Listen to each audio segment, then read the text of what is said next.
Hi, GDR here in beautiful Jamaica. Thank you very much to all the Shantaram readers who've reached out to me and said, will you please read from your work? Any work that you've done, can you read from it?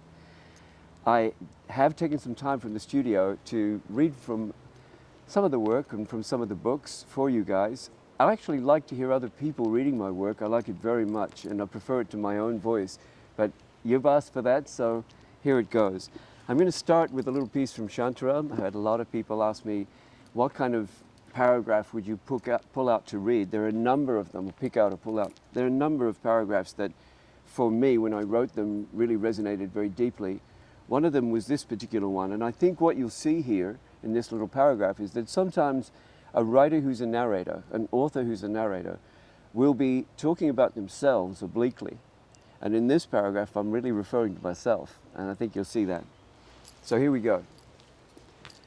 Sooner or later, fate puts us together with all the people, one by one, who show us what we could and shouldn't let ourselves become. Sooner or later, we meet the drunkard, the waster, the betrayer, the ruthless mind, and the hate-filled heart.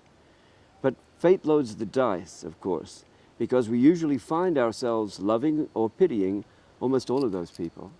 And it's impossible to despise someone you honestly pity and to shun someone you truly love.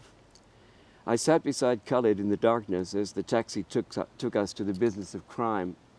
I sat beside him in the drift of colored shadows, loving the honesty and toughness in him and pitying the hatreds that weakened him and lied to him.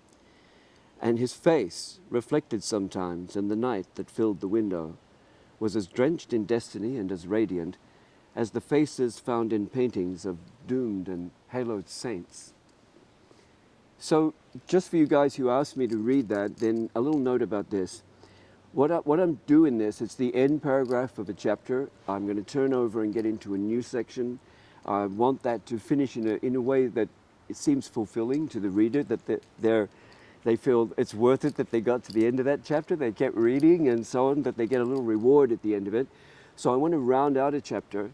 I want to take them into the moments of a day, the moment of a situation. So you've got two people in a taxi, but to pull out from that into an abstracted idea in the last paragraph where I'm trying to round things out, and maybe it's the things that I've tried to say throughout that paragraph, summed up, that chapter summed up in the last paragraph.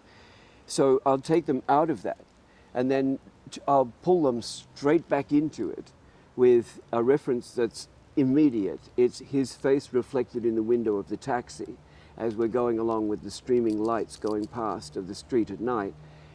Take you back into that, and then finish with the summary of what it is that I'm trying to say in essence.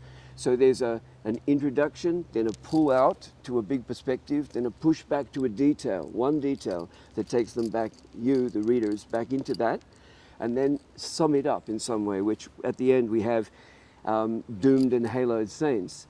That it is, in a sense, what I'm trying to say here is that in some of the essence of fanaticism, you can tip that urgency of devotion can tip over into fanaticism, or it can tip over into the kind of thing that we call saintly, if it goes in a different direction.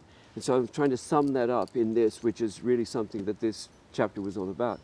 So I hope you enjoyed. The next little reading, I'm going to take one from The Mountain Shadow, just a small piece that takes you into Bombay City back in the day. God bless and keep everyone safe. Big love from Jamaica.